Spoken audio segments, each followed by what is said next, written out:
All right, folks, well, one of the things that I love the most about movies, I think a lot of critics often overlook. Critics will often talk about the performances, the dialogue, and the narrative, and these are all things. These things are all great, but what we often don't talk about is the experience we have as audience members as we're sitting and watching a movie. One of the reasons I loved Avengers so much, sure, this story was kind of lame, and sure, there wasn't the best dialogue in the world, but you know what? I walked out having had one hell of an experience. I was like shaking so much. And there is no genre in film that is more keenly aware of the importance of giving the audience an experience than that of horror. Whether it's giving us the thrills, giving us the fun, and most importantly, giving us the fear. And these guys on this panel, I get so excited every year because to me, this is going to sound like this is my Avengers. I get to come here every year and see the best at what we do up here on this panel. And it's always an honor for me to be a part of this. I want to introduce you first to our panel this year. All these guys are some of the best voices in the world of horror online, and we are incredibly honored that they've all decided to join us. So first of all, I got to see him there. There he is. First of all, from Dread, I'm sorry, I got some names in the contract. I spiked your drink. If you have your Arsenic. passes, you can leave as soon as Adam and I start talking. Mr. Lawrence Raffel, ladies and gentlemen. Beside Lawrence, Wixson. Beside Mr. James Oster, also known as Jimmy O. Beside Jimmy, she is very unique, Miss Grae.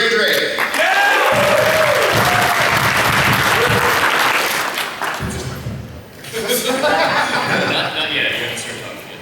Beside Grae is Mr. Dickson. And last but not least on the end is Mr. Turek. And our special moderators today, last night, where did you at the Your Next screening last night?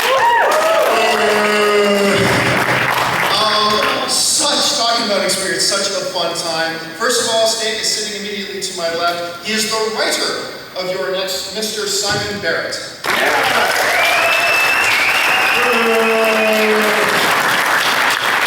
And beside Simon is the director of Your Next, Mr. Adam Wingard.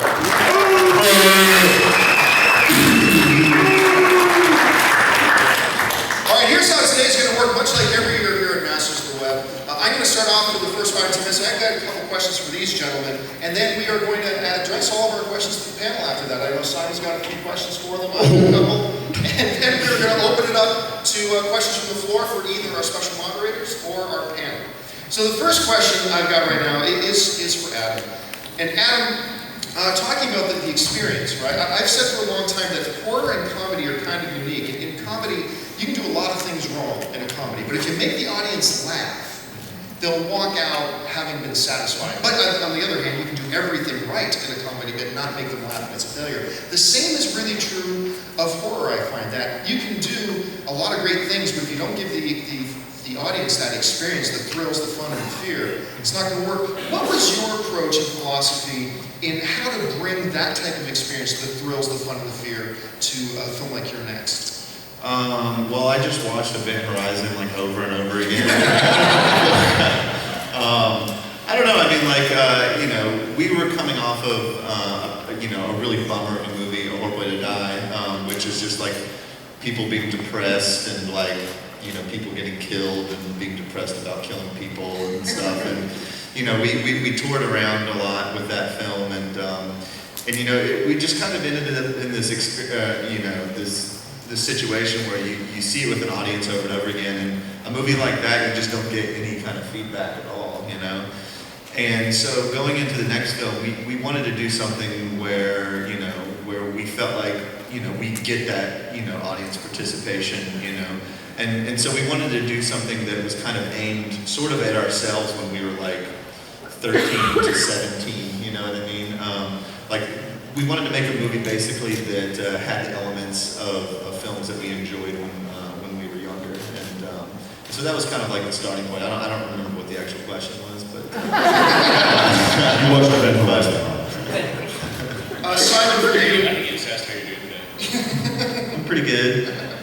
Simon, in watching the film, I love it when I'm watching a good horror film, and there's also that great element of fun. You wrote a lot of fun into the film as well. How important was that to you, and how did you strike that balance between all the other elements and just the fun element of the film?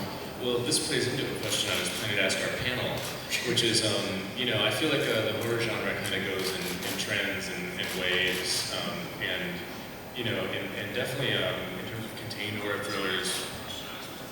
Adam is making a vine right now. Stop whining. So quickly interrupted. You know, I feel like the horror genre kind of goes in waves, and we were kind of ending, you know, I felt like we were kind of at the end of both, you know, maybe the found footage subgenre, which we pretty much hammered into the ground with our VHS films. No one wants to see those anymore. And then also the, like, you know, kind of the more extreme horror thing that, like, Michael Haneke was satirizing back in 1987 with Funny Games. You know, movies basically were tied to chairs. As Colin Geddes would put it, and forced to watch their loved ones being tortured. It just felt like that extreme stuff, you know, nobody really wanted to see people threatened with like sexual violence anymore. So when we were thinking about your next, we just were like, you know, how do we avoid both, like, you know, that pitfall of you know, of just making this movie kind of about anxiety of like losing your home and having your family threatened, because we don't have homes, we don't have families. We can't afford either.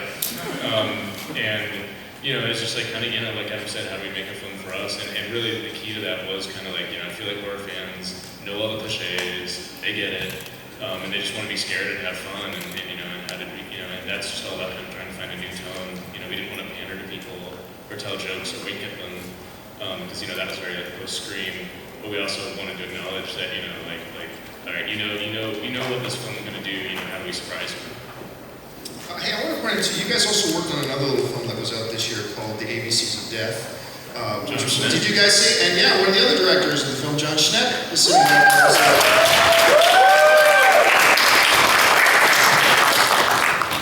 So when we're talking about your next, which opens, I believe, in August, is it not? August 23rd. August 23rd. And audiences are going to have to see what would be like your 30-second sales pitch to audiences. That what makes this film unique? And I've got about 30 reasons in my own head. But to you guys, what makes the film unique that audiences are going to get out of this? This is a lot of pressure. Yeah, you're 26 seconds. 24 seconds. You're blowing this. You're blowing it. It's like all this pressure, you know? It's like I can't. 18 seconds. I don't know. Simon, you're more eloquent in selling shit than I am.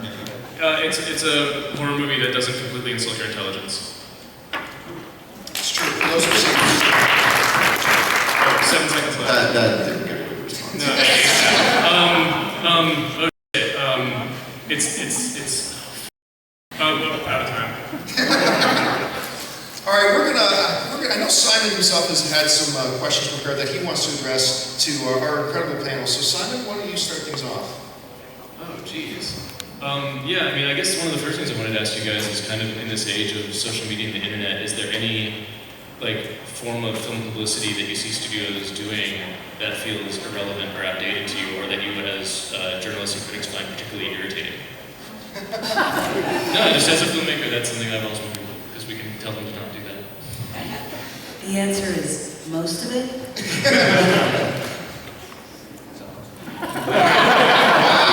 Alright, next question.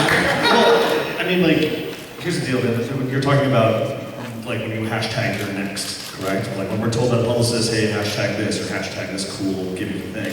I mean, I don't know. I mean, does it work for you guys out there? I mean, because we're the filter. It's coming from the publicist or the studio to us, to you guys. When we tweet something, or we put something on our Facebook page, do you guys respond to that? Do you actually follow the link to the official site, or use that hashtag? I think I read somewhere, Ryan, that like hashtags, people read more tweets that have hashtags with them more than other tweets because they've got like blue. Like, I'm not joking. Yeah, what? I'm not joking. Like, you know how the hashtag makes like the letters blue? Supposedly, tweets that have hashtags in them get read like 70% more than tweets that don't. Interesting. Yeah. Well, I think Once they find a topic that they like. Yeah. You came here for fun, but maybe you learned something too. feeding off of what Ryan was saying about the conduit from the studios and publicists to us, I mean, one of the things is like how impactful is it to the reader, and one of the things that I think probably all of our sites wrestle with to varying degrees is how much you cover a film. I think there's no such a thing as oversaturating a particular film or overhyping a particular film. You know? I mean, I know we've covered Your Next quite a bit. I love the movie, but it's also been 2 years. There's a chance that, like, you know, some of the readers, like, you've been telling me about this for 2 years, you know, it's a big cross to bear. It's certainly easier when we actually like the movie. Yeah. It's easier for us to, you know, be the filter and get the word out to you guys. It's also about good content too, because I feel like sometimes people feel like they're marketed to. They put out a poster or an image or something because the marketing team feels like they have to put that out. Exactly, so that's agree, maybe like it is our job, I mean, kind of filter through that crap. And I'm sorry, is anybody under 18 here, can I swear? And we're excited about it, we get everyone else excited about it because we're fans too. Right, so like, yeah. when I get a really cool clip, I want to share and show it to everybody because I'm excited about it and I want to share it because genre fans like to share and it's all about discovery. Right, but the other day, just to kind of go on that, I mean, well, the content's cool, but then I got an email the other day, not for something Your Next related, but for some film that's coming out, and they're like, we got a bunch of GIF files of like someone doing a dance. Can you share that with your audience? I don't want to share that with you guys because it's kind of crappy. It's not content. I want to give you something fresh. I want to give you something new. I want to give you information that helps better your understanding of the film. I think something else that's really important. It's fun when we're actually seeing like a publicist that's excited about a good movie that they actually come up with a great idea for, such as at the end of our table, you will see a mask, and masks are awesome, and they're great to scare your pets with, and Proven hashtag fact. stay drunk. And your children as well. Yeah, my cat is still suffering from nightmares because of that freaking mask. Scary. I just wanted to add something. For me, is from a marketing perspective, I love a really, really good campaign that feels like it actually has effort to it.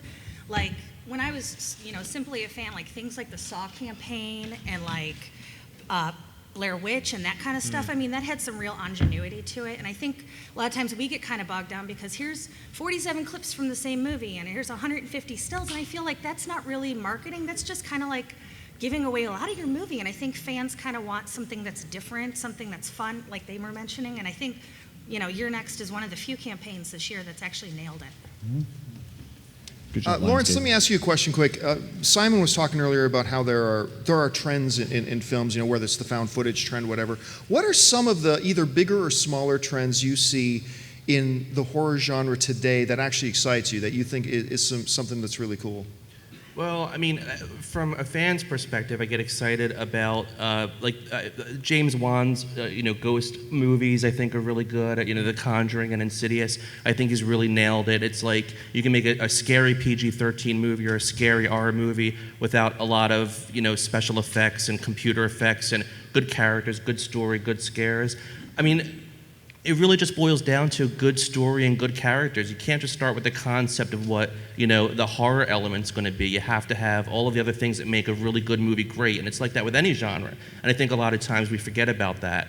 The thing when it comes to something like Your Next is I hope the fans do get excited about it because, I look at something like Cabin in the Woods, which kind of like flopped at the box office, and I really wish more people had gone to see it because it's a movie that's deserving of it, and Your Next is very similar.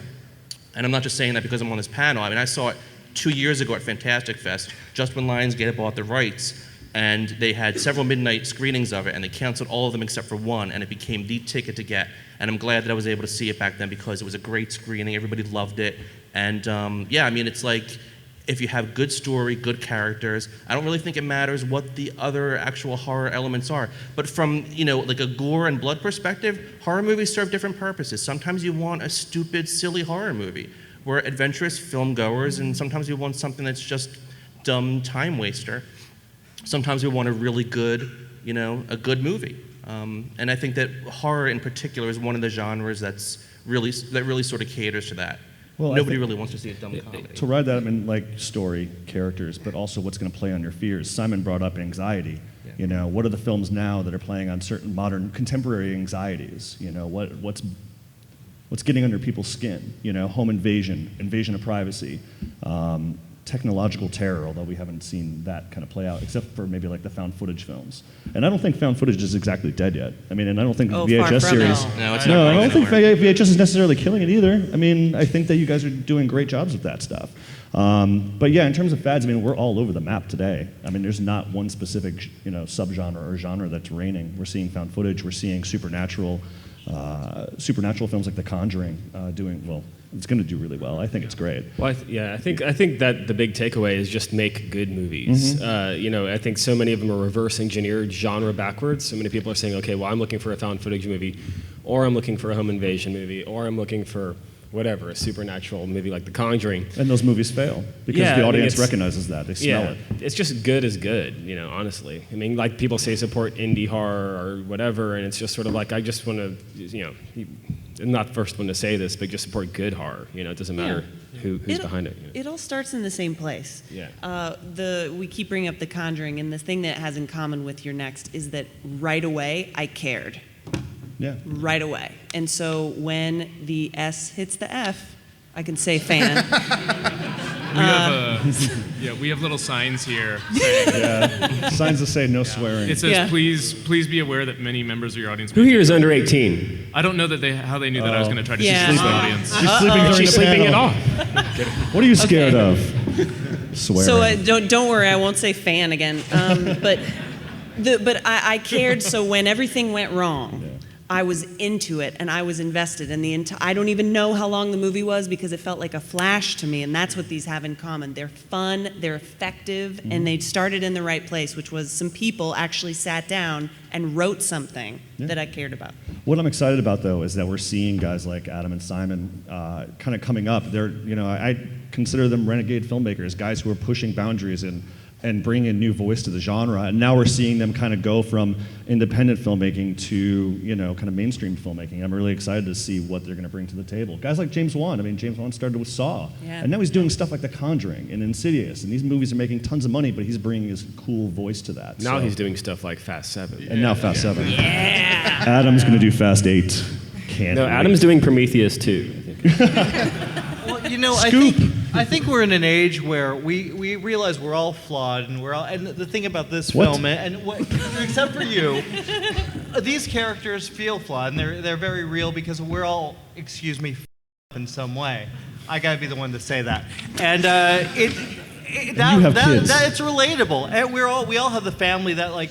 We all hate each other. We all like have issues with each other, and that's what makes it relatable. And a good character, man. I still look back at movies like The Haunting, and that's what scares me. Because that chick was crazy, but that's a good movie. You're talking about 1998 or 1999? Not the remake. Not the remake. Excellent Ex Yondaban remake. Yeah. Oh yeah, exactly. Loved it. Actually, you know what? I have kind of a bit of a follow-up question with that, which is, do you feel like any films have come out in the last 10 years that will stand the test of time in the way that the original Haunting did? Do you feel like any kind of classic horror films have come out, like even Scream, which was mid-90s, still feels really relevant now. And that question is for all of you. I think Cabin in the Woods might. For sure, but that's not standard by any means. No, it's not standard, but I think and if we're talking about movies that 10 years from now people will still recognize and want to watch, I mean, Well, they'll find it. something like that. I mean, I still And know it's people- not like no one saw it. It made like 35 million domestic. It's probably made like 80 million, with home video and ancillaries at this point. I mean, numbers. Hopefully audiences will catch up monetarily and finally heap dollars on Cabin in the Woods like it deserved. I think 28 Days Later. Oh, yeah. 28 Days Later still resonates and still speaks to, today's fears. I think that's a really terrific movie. I don't know, what else I even does? think the Dawn of the Dead remake stands on its own. Yeah. Even though it was a remake, it was so solid and it was such a great introduction to him as a filmmaker. Yeah. Like, I think that one counts. Remakes count. Obviously, David Yeah. Cronenberg's The Fly and John Carpenter's The Yeah. Thing are both remakes, and those are like two classic horror films. I would probably say that, I don't know if my years are off a little bit, but The Descent. I was Yes. about to say Yeah. The Descent. We get so very few strong female characters in horror movies, except for your next. Shardy kicks ass. But no, The Descent for me, I can still vividly remember seeing that in a theater, and I swear to God, you could have heard a pin drop in that theater. And, when you go to the theater normal, like, everybody's talking, they're on their phone, nobody's paying attention, and nobody breathed for the first 30 minutes of that movie, and I still remember that to this day. So I think that's going to be one of them. I refuse to go in caves.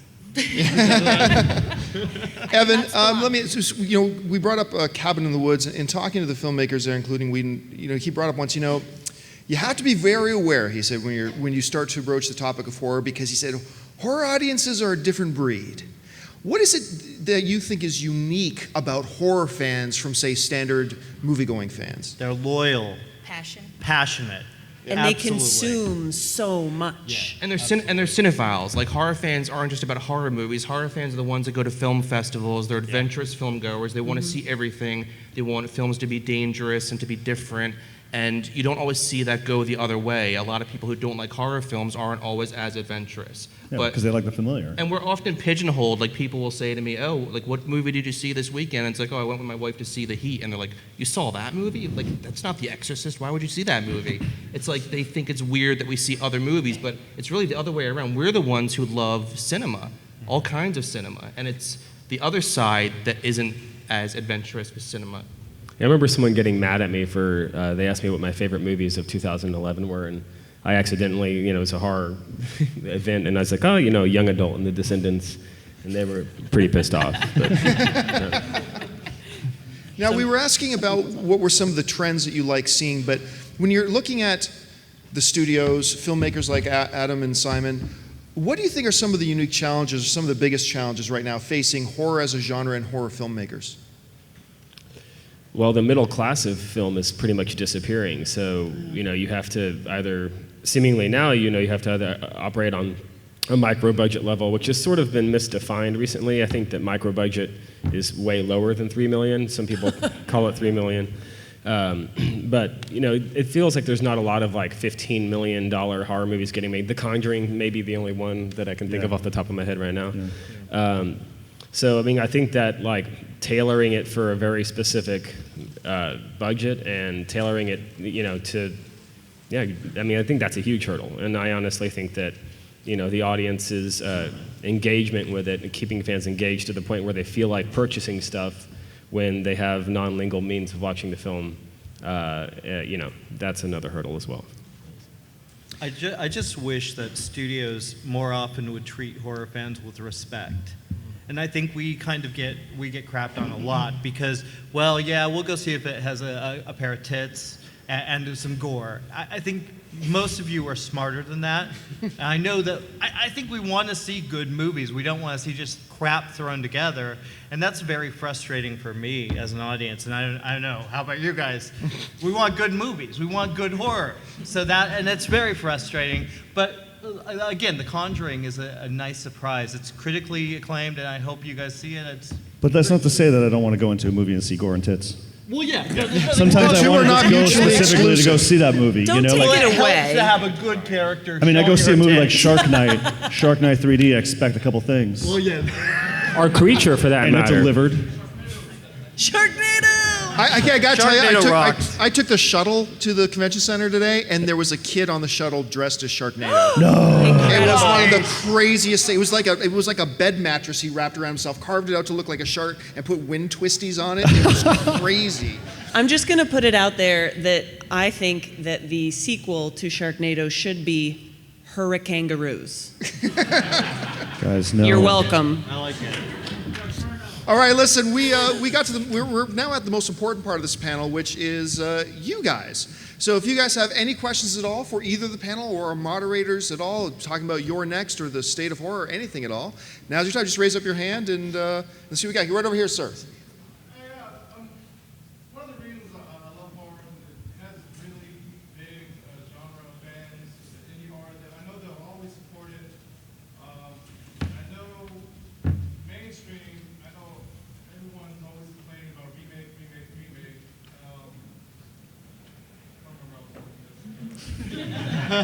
I never remember. Ty West was in Your Next. That was like Yes. Your Next. I love Ty West. I love House of the Devil. Is there anything that you guys know of that Ty West has come out with? I love He's got The Sacrament coming out. Sacrament. With A.J. Bowen and Amy Well, also, Simons. before you continue your answer, we can call Ty. I'll say, by the way, folks, there's actually a mic in the middle aisle. If you'd like to ask a question to the panel or our filmmakers, just go on up to the mic there, and we'll pick it up. So now you can continue answering the question. Now you can get on the mic and ask us what Ty's up to. He's finishing up a movie called Sacrament. Yeah, he's got a film called The Sacrament, which is I think like a cult horror thing. Actually, AJ Bowen, Ken Tucker Audley, and Amy Simons are all in it, and some of them are in Your Next and stuff. And I think that hopefully will come out. Hopefully that'll premiere before the end of the year. I know he's working on it right now. He's editing it in New York. That's also before I finish up. It's hard for me to actually talk horror with like my coworkers. So there are some horror people. I mean, when I'm at work, I get a lot of stuff. I'm like, oh, I don't like horror movies. They do the same thing over again. So Are you a priest? No.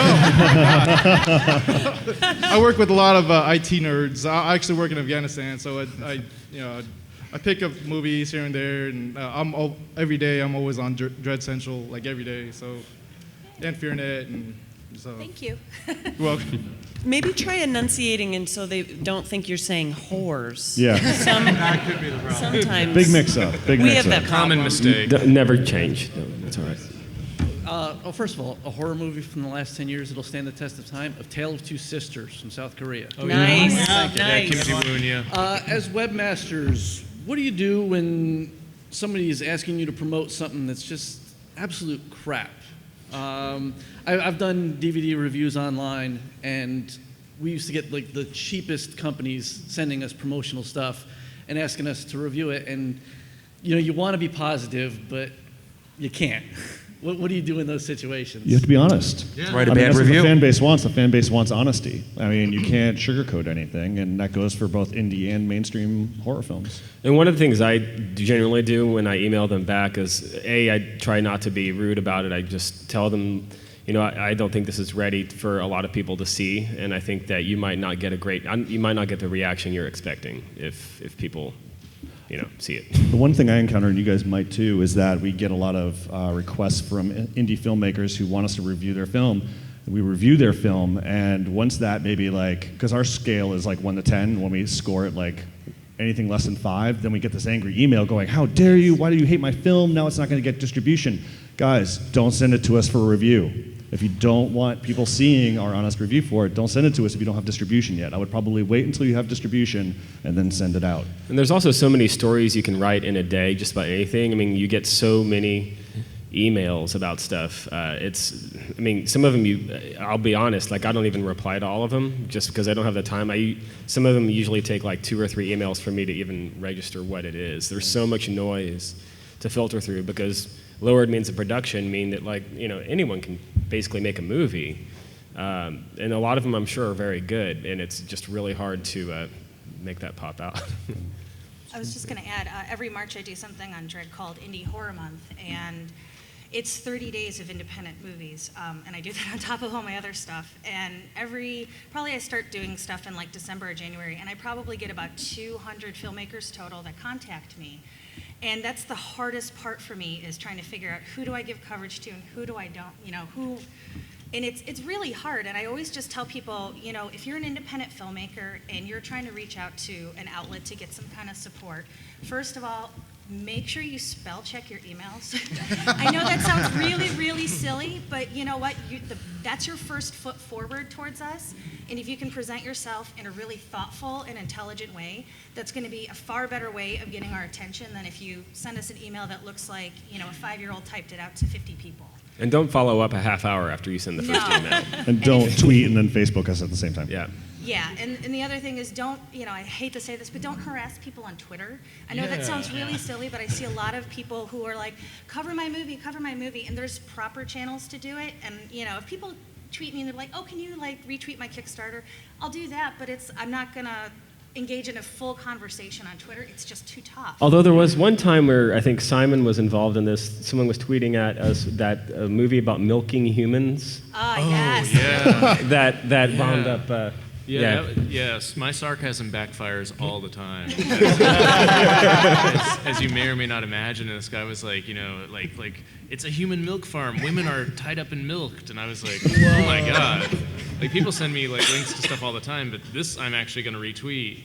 And then the guy like continued to communicate with us about his human milk farm horror film. Well, did the movie have character and a story? I saw I saw a trailer. The amazing thing about it is I literally don't think he understands how like human bodies work. Like you can't people don't produce milk like all the time. Just out of fear. It was very intriguing. Anyway, Wait, isn't this Human Centipede 3? Isn't that what we're talking about? well, yeah, no, I've actually learned to just stay out of it from that experience. Like now when people send me their things about milking humans, I just don't respond. All right, we got a bunch of guys still waiting in line. Let's get on to the next question. Talk about milking. You asked the first questioner if he was a priest. Well, I'm a pastor. Oh. Hey! By vocation. Nonetheless, not a question, sir. I have a question, and the question has to do with Cabin in the Woods. I have come to believe the Cabin in the Woods is a reflection first on the evangelical church, and secondly on the concept of substitutionary atonement as a methodology of redemption. Any comments or questions about that? I really want you to see your next and give me another like a breakdown like that for our film. Yeah, I want to hear your kind of like take on a lot of films now. Yeah. I'm intrigued. No, I didn't make Cabin in the Woods. You guys? I see Cabin in the Woods more as a commentary on the audience's lust for horror and why horror audiences and people throughout time, before movies invented, sacrificed people, had gladiator fights. There's always been a human sort of desire to see others punished, to see the youth punished. And I think it's probably more of a reflection on that. You can read whatever you want and stuff, and that's what's great about art is that doesn't invalidate your perception of it or your interpretation. But in my mind, I don't think the intent of the filmmakers is necessarily to do away with, to be comment on religion at all. Well, here's an interesting thing. Actually, you're not the first person I've heard say this. One of my best friends in the world actually is the pastor of the largest evangelical church in Canada, and he's also one of the biggest horror fanatics I've ever met in my life. He participates in Toronto Zombie Walk every year with his daughters and blah blah blah. And he actually brought that exact same point up to me before. So I don't know if you and he are right or whatnot, but you're not alone in your observation on that. He made the same point. Next time I watch it, I'll watch it with that in mind. Yeah, well, that's for sure. The reason why I asked the question is Whedon went to a Christian university and had to be exposed to this stuff. And the whole idea of how, at least from my point of view, how first other cultures were not getting it as far as the process of the sacrifice, and how this culture was getting it, and then there was one, the virgin saying, I'm not going to participate in all of this. That's what raised the question with me, especially the whole idea of the blood filling in the vignettes. But anyway. Yeah. If you run into Joss Whedon and Drew Goddard, they would entertain that conversation, I bet. Next year, horror and religion, this hall. Yeah. Thank you, sir. I would show up. Thank you. Thank you. You would be the only one, but it would be great. Hello. I heard all this talk about remakes, and I don't think I've heard this yet. What was your take on the Evil Dead remake? Loved it. Loved it. Yeah, Fun. Yeah, awesome. Fun. Not funny like the second. Yeah, pretty. Or the third, but it was so satisfying, and it was just a great mix of everything. And one of my favorite things about that film was that it seemed to, Fede Alvarez is such an interesting director, and he was so passionate about the property. He was a fan that was mad that they were remaking it, and then when they approached him to do it, he was like, oh, okay, all right. And I think that the love that a filmmaker has for their topic really shines through, like in Evil Dead and like in Pacific Rim. Yeah, you can tell when those people love those movies, and it makes me love them. Actually, I was going to add something to this that I saw Evil Dead, and this is an interesting thing for a lot of us face, I think, which is quotes we provide for studios to use in advertising their films. I saw Evil Dead at midnight at South by Southwest. I really had a lot of fun at the screening. I gave it, I think, an 8 out of 10 review. It was a total blast to watch with an audience. I allowed them to take quotes from my review, which is cool, And it's just a weird thing where I don't know if anyone else has experienced this. The second time I watched Evil Dead, I liked it a little bit less. And then now, my quote is on the commercial for the Blu-ray, and I'm like, well, gosh, I don't know if I could endorse watching that at home alone. It feels like an audience movie, So it's an interesting thing. I don't know if anyone else here has had that issue where you genuinely... Yes! The old ones are rising. We're rising. The Deadites are coming, apparently. Well, you love something, and then you see it again, and you're like, Yeah, that's the fickle nature of everything, Yeah. and like our relationship with the studios. But the one thing about Evil Dead I want to bring up, you're like not the first person I've run into that has said, well, what did you think of Evil Dead? Well, it wasn't funny. Well, no, Evil Dead wasn't funny. It wasn't. The first one wasn't funny. The second one was funny, and the third one was funny. So I wouldn't expect the remake to be funny. I was fine with it. Yeah, but I laugh at gore, so of course I was laughing with it. But yeah, no, I loved it, man. Have you seen Maniac? Oh, the remake? The remake. No, not yet. Go see the Maniac remake with that Elijah actually Wood. might be a classic in 10 years. That remake is really good. That's a good, All right, so we got time for one more question. Sorry, guys, for everybody else in the line there, but we only got time for one more. Who's got a good one? Wow. Big pressure. Big pressure. All right, too much pressure. Okay. Well, my question mostly concerns, is this actually to answer a question for a friend of mine because he wants to create Oh, sure. Right. No, a friend. Yes, a Your friend. friend. We all have a friend. Go on. No, just he wants to make a horror film like right outside of SoCal, right off of Southern California, and he keeps on trying to think of a better a way to write up a good horror script, and he's trying to take off of real life events that's happened, like what The Conjuring did, it was based on real life events. But I kept telling him, do something that's just original, brand new to you. But he keeps saying, oh no, it's easier if I just do real life events. So just as a question, when it comes to writing a good horror script, what would it be easier to base something off of real life events or something that's just naturally or genuinely creative? Let's start with Simon on that one as a writer. I don't know. I prefer I prefer making stuff up. You can. The Conjuring's based on real life events. Yeah. Real life events aren't generally that interesting, and they don't generally happen in 3 acts. Even if you're basing, I think the inspiration for an idea can come from real life, but I think you should just take that as a starting point. Your friend. Yeah, my friend. This is your friend's first movie that he's. No, he's mostly just written lots of short comedy sketches that he's posted on YouTube. So this is his first adventure into horror. Well, the main thing that I think any filmmaker starting out should do is just if you're having these kind of discussions, then you're kind of wasting your time anyways. You should just pick something and just do it, and because probably. It's not going to turn out the way you wanted because it's one of your first things anyway. So just get it done and just keep making a bunch of stuff, and and until you really start realizing, through experience what actually works for you, and that really I think can inform more the type of movies that that you should be making and so forth. And there's a lot of kinks you got to work out along the way, so. I'd say he's also operating from a weird perspective. He shouldn't be asking which one he should do because it's easier. He should be asking which one is most interesting to him. Mm-hmm. Yeah, what inspires him. And by the way, there are rights issues with basing things on real life. So he might get actually sued. happened to him. Yeah. That would be a good thing for him to do. Go get involved in something scary. Kill someone. Oh, he's got plenty of that. Then he owns the rights to his own story, and he's got a viable property that Hollywood's interested in. But he's going to have to kill a lot of people. I just want to make very clear, AMC officially does not endorse or support the idea of killing somebody to write your own movie. There we go. Come on. Ladies and gentlemen, go see Your Next when it comes out. The film is a lot of fun. Visit Bloody Disgusting, FearNet, Dread Central, Shock to You Drop, Arrow to the Head. Who'd I miss down the line? Who I missed? FearNet. I said FearNet, I think. Rotten Tomatoes? Rotten Tomatoes. Rotten Tomatoes. Visit these guys. They support and encourage and drive the horror fan community, and we all owe these guys a big debt of gratitude for helping fandom online. Thank you guys for coming. We'll see you next year. Thanks for coming out. Thank you, guys.